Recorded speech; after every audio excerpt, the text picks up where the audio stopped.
দোয়াটা শিখে নেন, ইনশাআল্লাহ আপনার জীবনের সমস্ত সংকট কেটে যাবে। আমি নিজেও ওই দোয়াটা বেশি বেশি করার চেষ্টা করি। দোয়াটা হচ্ছে, মুসা আলাইহিস সালাম একটা গাছের নিচে হেলান দিয়ে বসলেন, বসে দেখলেন দুজন মেয়ে দাঁড়িয়ে আছে দূরে, পানি নিতে পারছে না, লোকজন পানি নিয়ে যাচ্ছে, ওরা দাঁড়িয়ে আছে বেচারি। মুসা আলাইহিস সালাম গিয়ে বললেন, কি সমস্যা আপনাদের?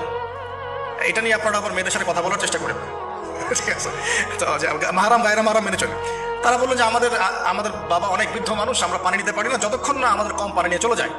মুসা আলাইহিস সালাম একটু বললাম না, ফিজিক্যালি খুব স্ট্রং ছিলেন, থাকে না বডি বিল্ডার, সামনে গিয়ে কথা বলে সরো পানি নিতে দাও, তখন মানুষ একটু মূল্যায়ন করে না। তো মুসা আলাইহিস সালাম এভাবে পানি নিয়ে দিলেন এবং বাচ্চাদেরকে পানি পান করালেন, করিয়ে গাছের নিচে এসে বসে আছেন। বসে বসে তিনি দোয়া করছেন, এই যে দোয়াটা তিনি দোয়া করছেন, রব্বি, একটা নেক কাজ করলেন, নেক কাজ করলেন না, মানুষের উপকার করলেন, নেক কাজ করে এসে গাছের নিচে বসে দোয়া করছে, আল্লাহ এখানে তো আমার খাবার পানি বাসস্থান কিছুই নাই, আমি কি করব? রব্বি ইন্নী লিমা আনজালতা